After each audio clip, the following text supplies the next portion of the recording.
a pretty big day to be a Boston Celtics fan because it is Larry Bird's birthday. That's right. I want you guys to go on ahead and spam 33 down in the comments to be able to show Larry Legend some love. I grew up watching Larry Bird highlights thanks to my dad, and I'm sure a lot of you guys did too, or you were lucky enough to watch him in real time. But nonetheless, spam 33 down in the comments to wish him a happy birthday.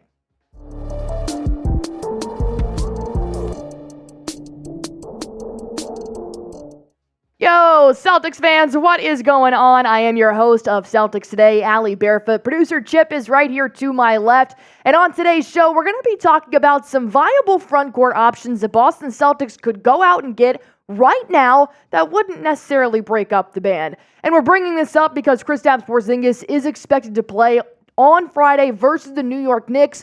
But who's to say KP couldn't possibly go down once more throughout the season? So we want to make sure there's enough in the depth to be secure. Because let's be honest, KP is it for the C's. He is that missing link. He's been phenomenal when he's been healthy, which has been most of the time.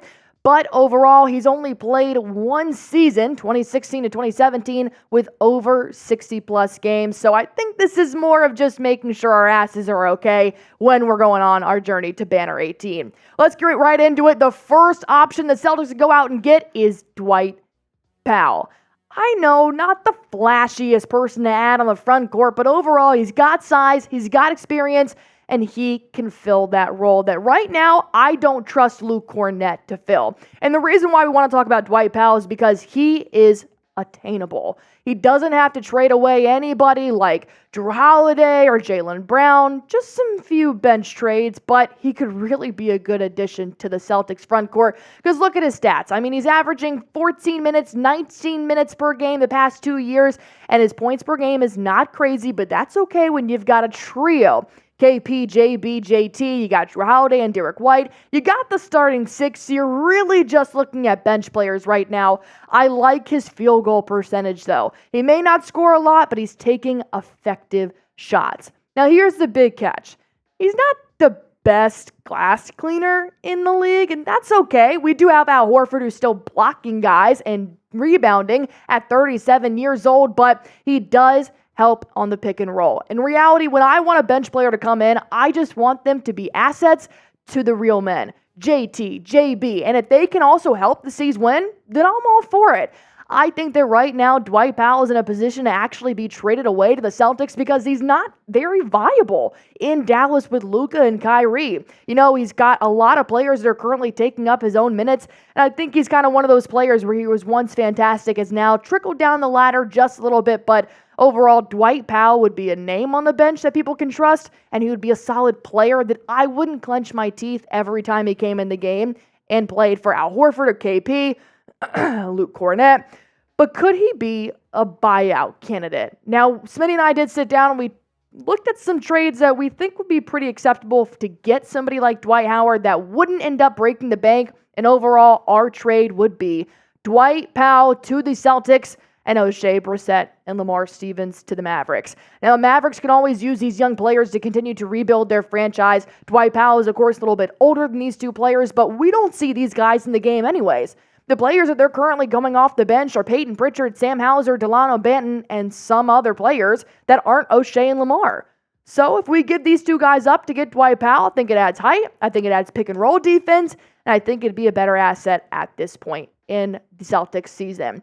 But do you guys think the Celtics should trade for Dwight Powell at all? He may not be the player you guys want to see in a C's uniform, so go on ahead and type T for trade or type P for pass. Honestly, I'm going to go T for trade. I was a big fan of Dwight Powell a few years ago. I think he really adds just a little bit more oomph to the bench, more than Oshae and Lamar possibly could right now, but I'm not upset with Oshae and Lamar. Go on ahead and type it down below while I tell you about our second person the Celtics could pick up, and that would be Precious Achiwua. He currently does play for the Toronto Raptors. So overall, it's another one of those players that he would be a little bit better than Dwight Powell. He's not going to be a starter in any contention, but he does add more on the offense and defensive side than Dwight Powell could. The only thing is that he's a little bit harder to reach, so we're going to have to give up a little bit more players to potentially see Precious in a C's uniform. But let's talk about the positives right now, okay?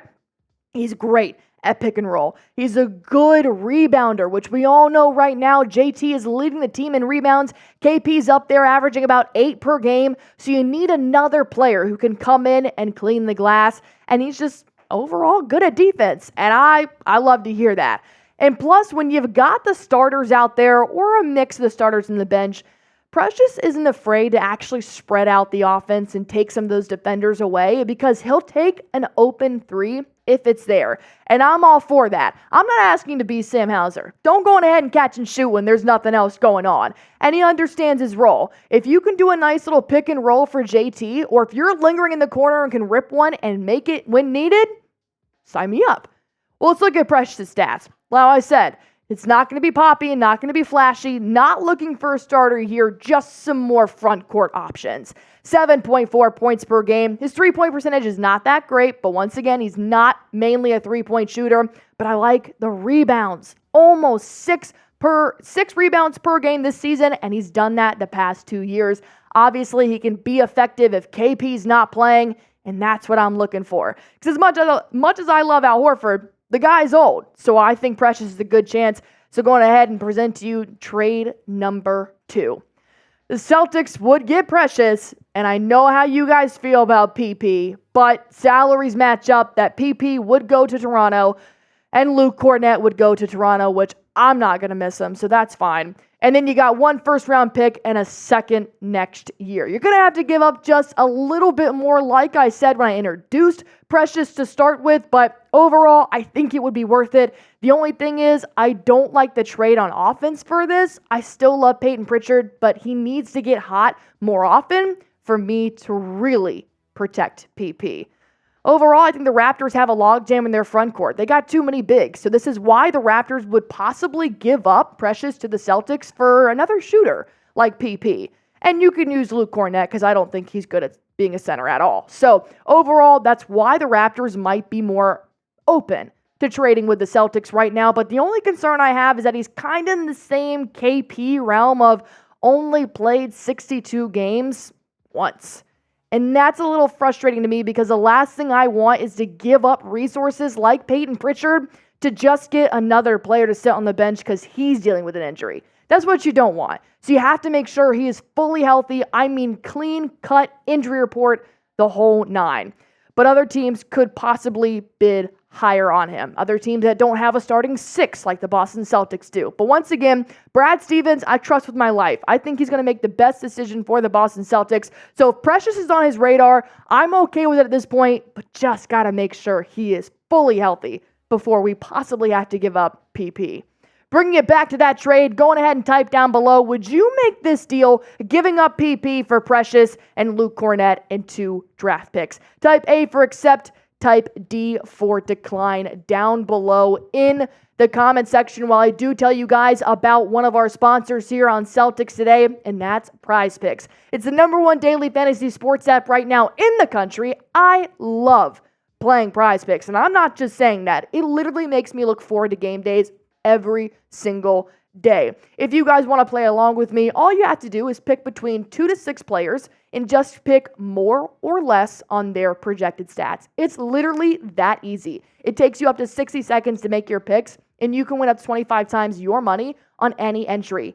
These are my picks for tonight's NBA in-season tournament and NFL Thursday night game. I have Ezekiel Elliott rushing for more than 60.5 yards, Tyrese Halliburton with more than 10.5 three-point attempted shots, and then I did a nice little combo pick on the rebounds. Miles Turner and Giannis having more than 21.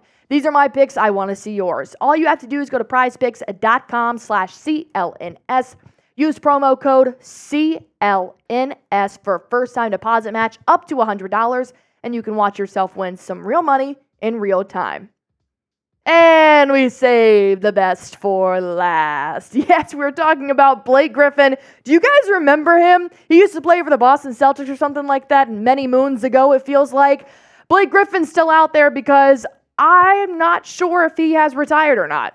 I don't think he has. I haven't seen anything. I haven't seen him, but I don't think he's fully out of the league yet. So why wouldn't Brad Stevens go out and just knock on his door and say, hey, Blake, you want to suit up for us?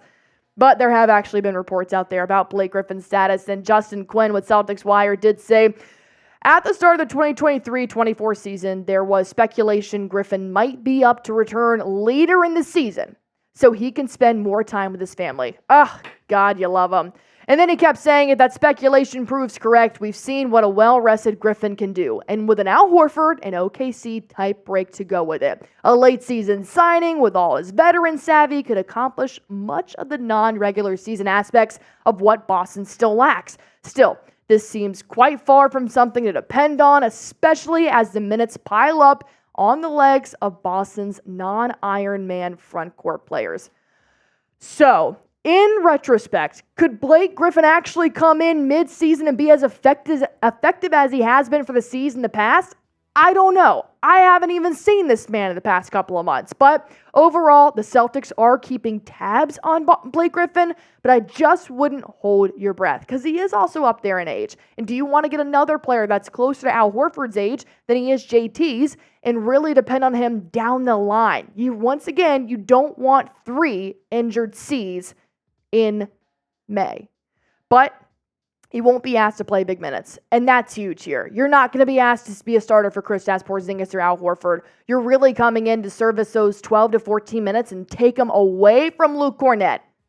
That's really what Blake Griffin would be doing. Because if you guys do remember when he played for the C's, he averaged almost 11 points per game. I mean, he really knew what to do driving down low into the paint, and he was averaging nearly 10 rebounds per game for the C's.